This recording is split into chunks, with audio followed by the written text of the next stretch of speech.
What is up, YouTube? Welcome back to another video. Thank you so much for tuning in to another one. So it has been a full year since I graduated. I figured I'd just do this 1 year post-grad life update just to, kind of update you guys on how life is when you're fresh out of college, what to expect, what to learn from me, just all of that. Here are my 5 things that I learned 1 year post-grad. Alright, so first thing, time goes by so fast. Before you know it, you'll be 1 year out of graduation. I literally cannot even tell you what happened this past year or what, I don't know where the time went. I couldn't tell you what I did. I was looking through my Snapchat, and you know how the Snapchat memories will pop up and it'll be like 1 year ago today, 2 years ago today. When you see those, when I see them and they pop up, I'm like, dang, that was a year ago? Like that just happened, didn't it? So yeah, time goes by really fast. Just be prepared for that because in the blink of an eye, you'll look up and be like, wow, it's been a full year. What have I done? Second thing, it's okay to not be where you expect it to be post-grad. So I had it thought out in my head that I was only gonna stay at my current job that I'm still at 1 year after I graduated. I felt like, oh yeah, 1 year is good enough. I'm just gonna save up and then I'll be able to move out 1 year after I graduated. Girl, let me tell you, going back to number 1, time goes by fast. So 1 year, it was a bit overachieving to believe that I would be finding a new job by then and being out of my mom's house. Like that was a bit overachieving. I mean, for some people that may be possible, but all I'm saying is it's okay if you're not where you expect it to be. It's okay. It's totally fine.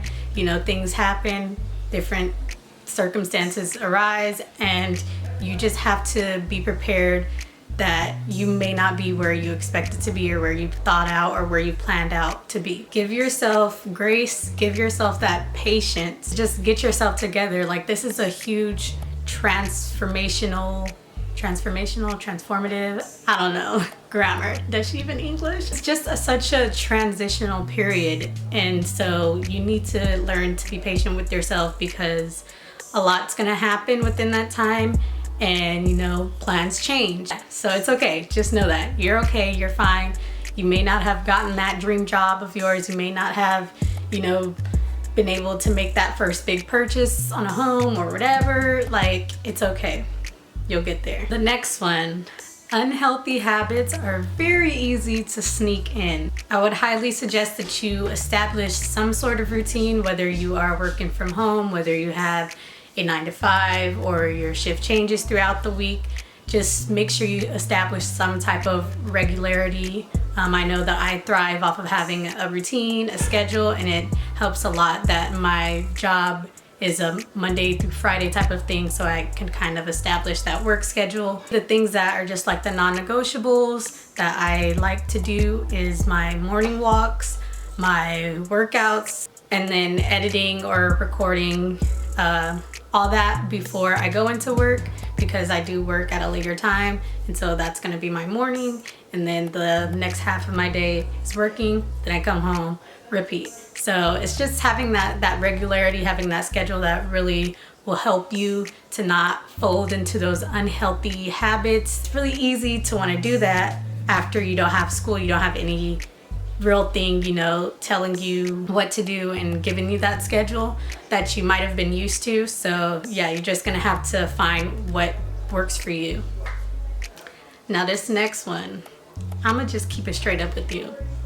Loan repayment sucks. It sucks. It sucks. Nobody wants to do it. I don't want to do it. I would much rather throw my money away somewhere else. I know it wasn't a waste of money because it went towards school, but you know what I'm saying. Loan repayment is gonna happen with or without you. It's gonna happen whether you are ready or not.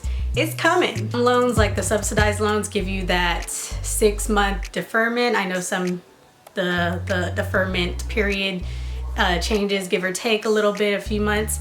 But yeah, for the most part, it's that 6-month deferment. So that's great. But like I said, time flies by fast. So during that deferment period that you're given, make sure that you are doing your very best to save and be frugal, be wise about your money. Try not to make any big purchases during that time or take on any more recurring purchases during that time. So I would say this wouldn't be the best time to, like buy a new car or something if you could hold out for a little bit. After those 6 months is up, that time is gonna start ticking and they're gonna be with their hands out asking for their money back. So just be prepared for that. I honestly think that this point is what has prolonged my me from moving out and going on those next steps in my life, just because I want to really make sure that I'm in a comfortable, good financial position before I take those next steps. And so living back home has been really helpful in lowering some of my expenses so that I could really just focus on tackling this student loan debt and taking that weight off my shoulders. In my case, I did have one subsidized loan, and then I also had an unsubsidized. So that means that the interest starts accruing. It starts accruing right away. It doesn't give you that deferment period. The best one to go with, but at the time, it is what it is, what I had to do. I did manage to pay off the smaller loan, the subsidized loan. So that was a huge, accomplishment for me to be able to pay that off in full. So now I'm just on to the next goal of tackling the next one. And we're getting there. We are getting there. With everything going on, we had that, what is it called?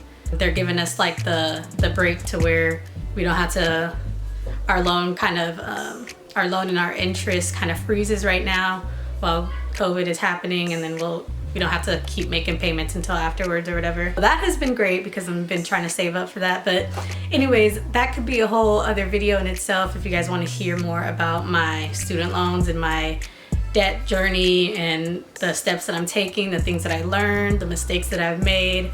If you want to hear a whole nother video on that, then make sure to give this video a thumbs up or drop a comment down below.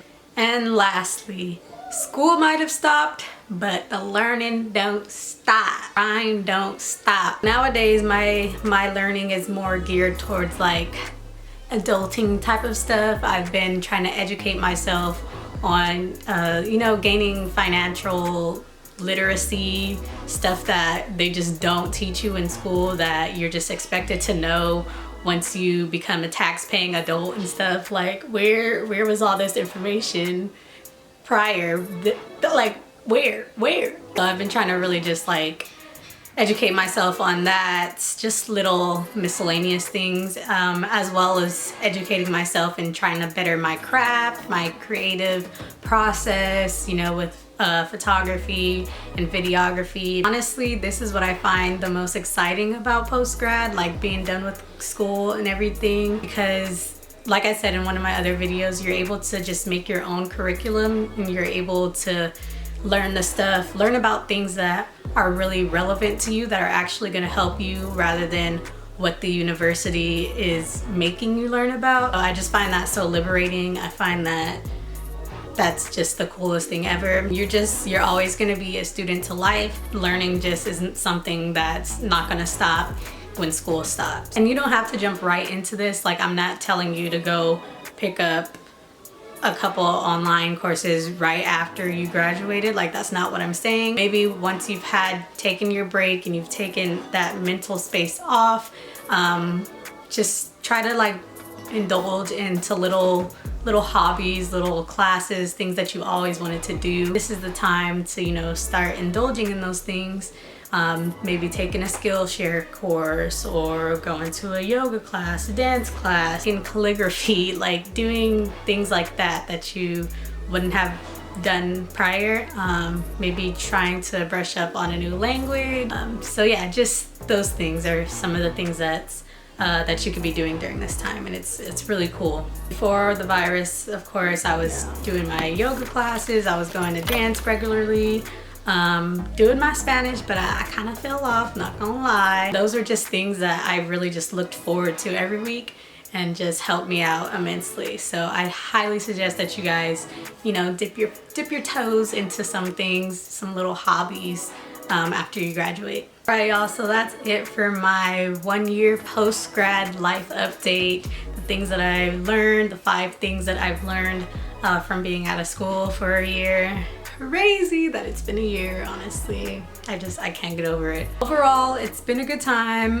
There's highs, there's lows, there's days where you're just like, bleh, you know, just like, what is life? We all kind of go through that. It's a weird time, but like I said, just be really patient with yourself. It goes by quickly, so don't let it just wash away, but you know, give yourself some grace. The thing I do wish I had taken the time off to do was travel a bit more, and now with the restrictions in place and the whole lockdown, it's, you know, it's kind of a thing that has to get pushed to the side for now, which is okay. You know, there'll be a time for that, but if there's one thing I do suggest, if you have the opportunity to, you know, take some time off from work or whatever, if you're in a good place, to just like travel for a month or so, or however long you have that time to do. But anyways, I hope you guys enjoyed this video. I hope this was helpful to you.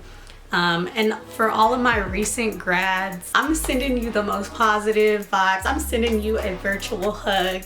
Man, like, I know 2020 just took a large dump on all of you guys' last years, and I just feel so bad. Like, I feel so bad. You are seen, you are valued, you are heard, you're important, and most importantly, you did that. You still did that. So make sure that you are celebrating yourself in whatever shape, way, or form that you can, and taking some time to, you know, give yourself a pat on the back, because it was rough and you made it out, and there's a lot more great things on the other side of it. So just, you know, see the positive in it and look forward to what's coming in the future. Also, if you enjoy this type of content where I talk about like post-grad life, college advice, all that good stuff, I have a whole playlist full of that. So go ahead and check that out. I'll make sure to link it in the description below so you could tune into that. Thank you so much again for watching, and I'll see you in the next video. Peace.